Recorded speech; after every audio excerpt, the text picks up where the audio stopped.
Today, we're going to be taking a deep dive into understanding pullbacks. We're going to be looking specifically at two different types of pullbacks. We'll be taking a look at what qualifies a move as a pullback. And finally, we'll be looking at some screenshots of actual charts in the market and a trade that I took based on these concepts. So let's dive right in. Overall, I think we all have a basic understanding of what a pullback is. We have an impulsive move in the market.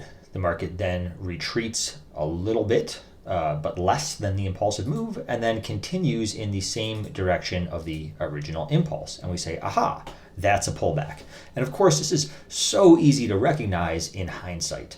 But there are two main problems that traders encounter and that traders ask me about all the time that we're going to look to resolve today.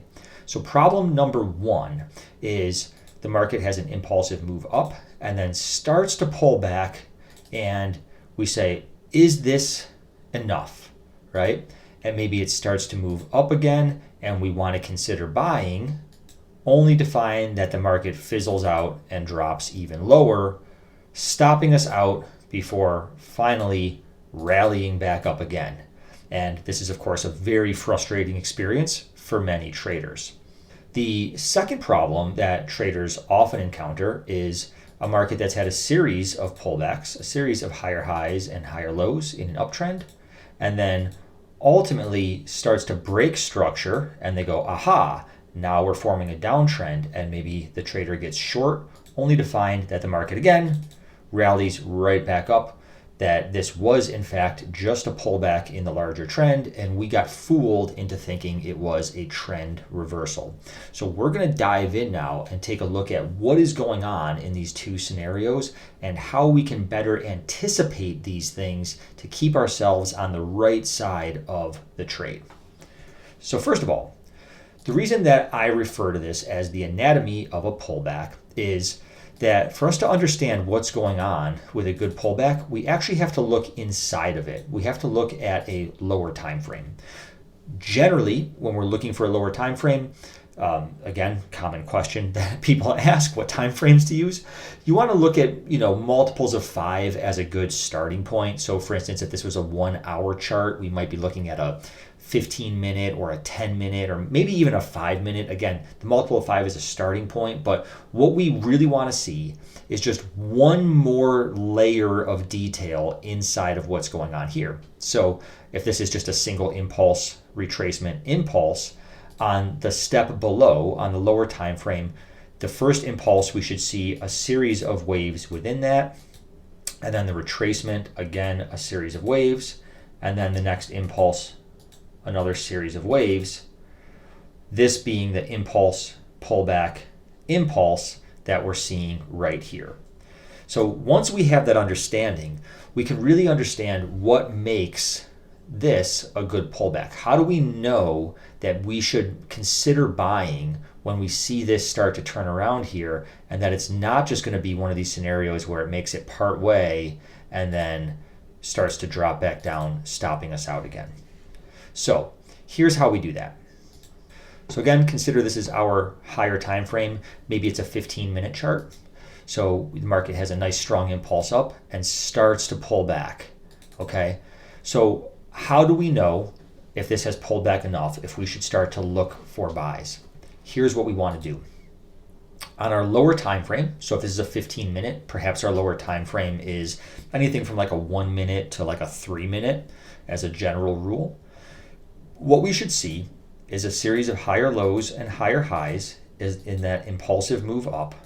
And on this pullback, if it has just come down like this, okay, if this is all that this has done so far, for me, I'm not ready to buy this as a pullback of the 15-minute chart. What I want to see is that this pullback has to break structure on that lower time frame, and here's why. Okay, so at a certain point when a move has happened like this, we need there to be liquidity in the market. Everybody's been buying. At a certain point, people aren't selling. The market's going up, up, up, up, up. We need to fill more buy orders but there's really like nobody left, okay?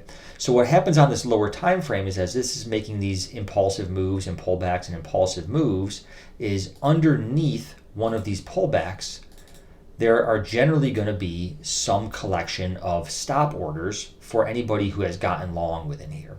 And those stop orders, of course, as we should know, are going to be sell orders. So that provides that extra liquidity after this big impulsive move that is needed to fill more buy orders to fuel the next rally higher. Okay, so that's the first sort of basic step that we're going to look at, is before I even consider buying this as a pullback on this time frame, I'm going to look one time frame below and I want to see, did it break a structure on the one time frame below? If so, then yes, this would be a valid buy for me. That doesn't mean it's going to work every time, but it does mean that that's going to be a valid buy. So that right there is going to keep you out of a lot of pullbacks that aren't really quite deep enough for us to consider and may not have enough fuel yet. They may not have consolidated enough, rested enough to work off some of this steam and give it the energy it needs for the next move up.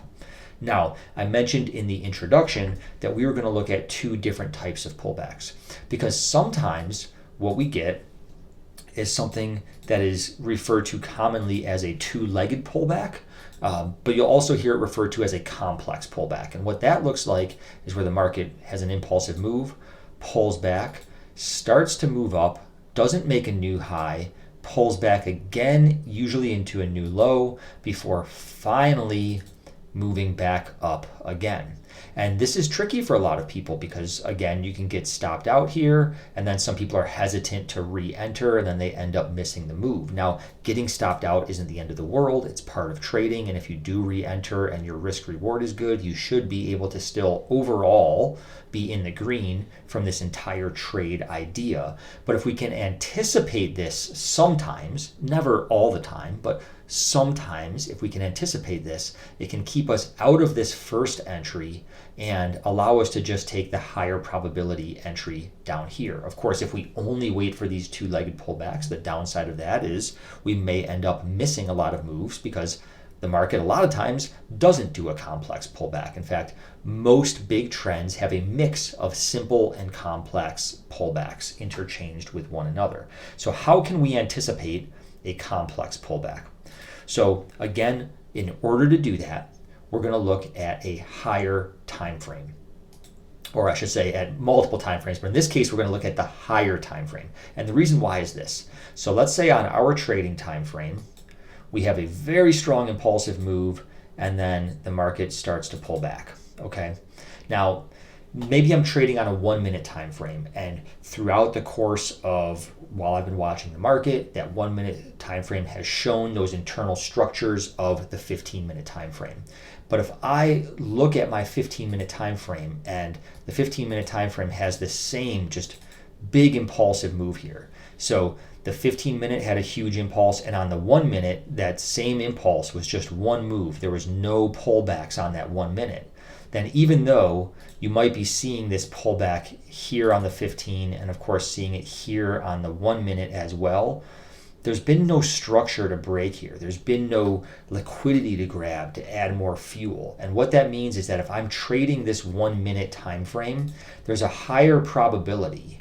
Again, probability. This isn't going to happen all the time, but there's a higher probability that we may see the market start to move up, make a new leg down, because again, what is it doing? Probably a lot of people entered longs here, put their stops underneath, which are sell orders, which as the market moved down and triggered those sell orders, it gave the fuel that's needed to fill more buys, to fill more longs, to then move this market higher. So that helps us to anticipate when we might get a two-legged pullback versus just a simple pullback. And generally what it is again, when this move on our 1 minute time frame was so strong that it basically matched the impulse on the higher time frame, meaning there's no internal structure on this lower time frame inside of the impulse on the higher time frame, we can generally anticipate that this is going to be a higher probability of a two-legged pullback. Don't take the first pop, wait for it to pull back deeper, take the second one. Now, there are other confluences that we can look for as a pullback ends. One of the big ones that I use is volume. I want to see volume increase at the end of the pullback and as the market starts to turn around, but that's going to be the subject of a different video. Now, there's one last problem that we want to be able to solve here before we move on to looking at some actual real price action on some real charts. And that problem is this: when a lot of times we're in the market, maybe we're watching, again, a 1 minute chart. If you're like me, I'm a scalper, so I use very small time frames. And we've got a series of higher highs and higher lows. And then the market starts to roll over and maybe do something like this, okay? And an inexperienced trader who maybe gets some tunnel vision may see this and go, aha, we are now in a downtrend. Look at this. We have a lower low. We have a lower high. I'm going to enter short maybe on this break here, okay? What we want to do here is, again, always be aware of what's going on our higher time frame, because a lot of times what you'll see here is that this, if it was an impulse move, right? If the higher time frame is in a bullish trend and this was an impulse move, so that would mean that there is generally a lower high below it, something like that. And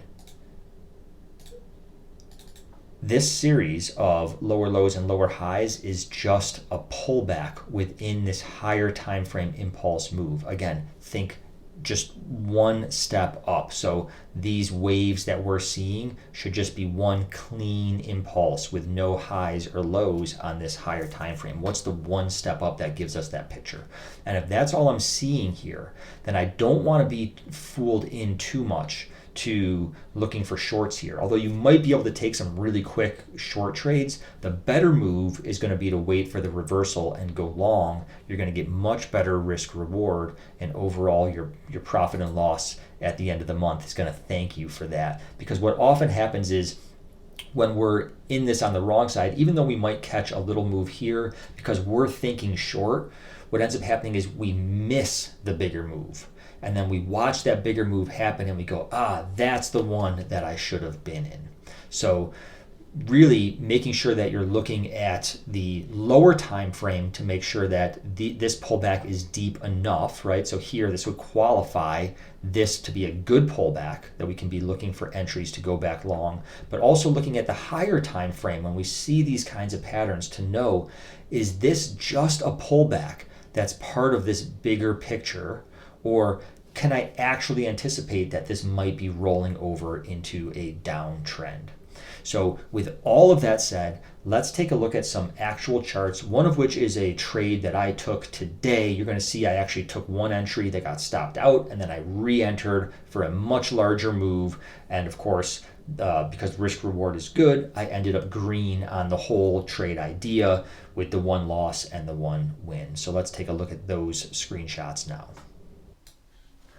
Okay, so here we have a chart of Nasdaq futures, and I have this highlighted area here. So this is a 15-minute chart, and you can see the market was making this really nice move up, and then we started to have this pullback followed by continuation to the upside. So if we take a step down, remember I said generally multiples of 5 is like a good place to start. So let's take a look at what this highlighted area looks like on a 3-minute chart.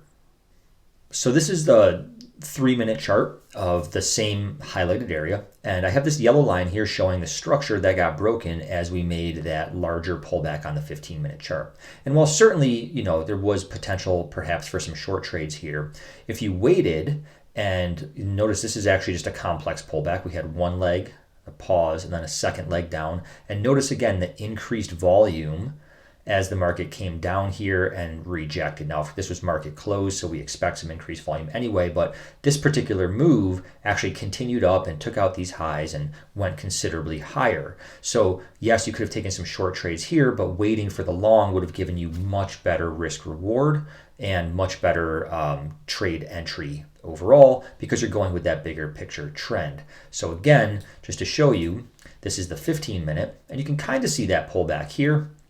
But ultimately, what we got was this big move up, and then again, broke structure, made a little bit of a two-legged pullback, and then rallied back up, broke those highs, and this thing just sort of kept on going. Okay, here's another example. This is also from Nasdaq futures. This is a 5-minute chart. So again, we had a nice impulsive move up, making a higher high, and then we started to pull back before making the next leg up. So if we take a zoomed in look, again, think multiples of 5 as a good starting point, and we look at our 1-minute chart, this is the same area on the 1 minute. Notice we had this impulsive move to a higher high, higher low, higher high, kind of a higher low, and then we started to break down. This was the last sort of confirmed higher low here. We violated that structure, sort of confirming that this was really a good pullback on that 5-minute chart to then start to look for trend continuation. So really clearly we can see that we had this, pretty nice move here. And while you may have wanted to take shorts here, the better move was to wait for the reversal down here. And again, this thing continued up and continued to higher highs. Now let's take a look at a chart that I actually traded today.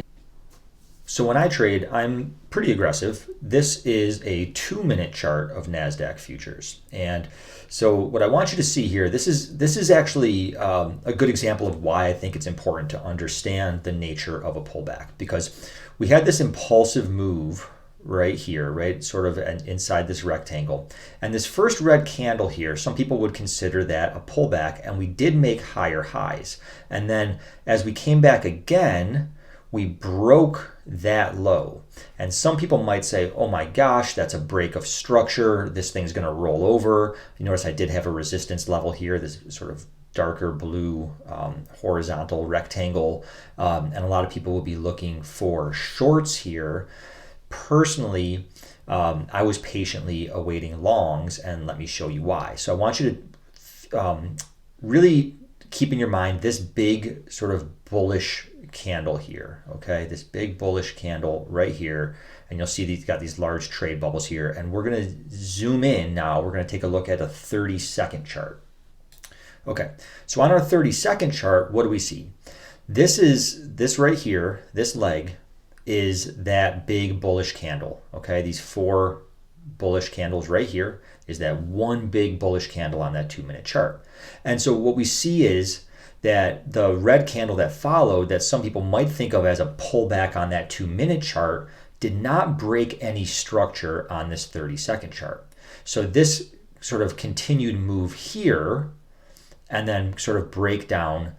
This is where we first only just consider this to actually be a pullback of any type on that larger time frame. Let me go back to the 2-minute to sort of make that clear, okay? So what I'm saying is when this pulled back here and then went to a new high and then pulled back again, some people would look at this and say, okay, this pulled back, this kind of broke this low before it made this new high. This 2-minute time frame is now entering in a downtrend, because now look, we have this lower high and a lower low. But all this really is a complex pullback, okay? This break here is not a break of structure on the 2-minute, it's only a break of structure on the 30-second. So it's only when that happens that this becomes a valid pullback on the 2-minute. And all we have here is a first attempt up and then a sort of continued move down into, some of the structure that's down here, and basically a setup for a complex 2-legged pullback. So when we look again at that 30-second chart, all of this move here is really just a pullback on the 2-minute. Now you'll see I actually attempted a buy here as we kind of had this big reversal candle. You can see the volume that came in down here. So I attempted a buy there. I got stopped out. But when the market continued down into this area, again, volume picked up. We formed this nice reversal candle and then engulfed it. I entered a long position. I exited some here. But what I want to show you is this is sort of what happened as the market continued. This is again the 2-minute chart. So where I entered was actually right on this candle down here at the lows, and the market rallied up from there. In fact, if you look at the market from today, the market never came back to this area. They continued to trend upward the rest of the day, breaking new all-time highs.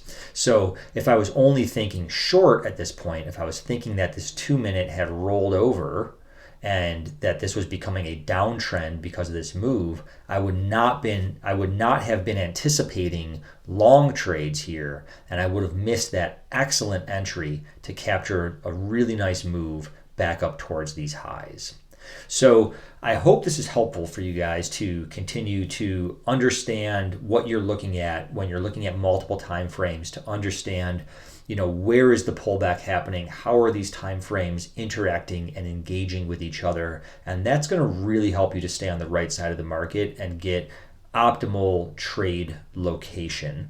These are the kinds of setups that I break down for members in my Discord group on a regular basis. If you want to join the Discord group, there'll be a link in the description. We have a great group. I do live trading in there, as well as very detailed trade breakdowns and market analysis as well. And of course, if you enjoyed this video, please hit the like button, please subscribe, and leave a comment if you feel so compelled. And we'll catch you all in the next video.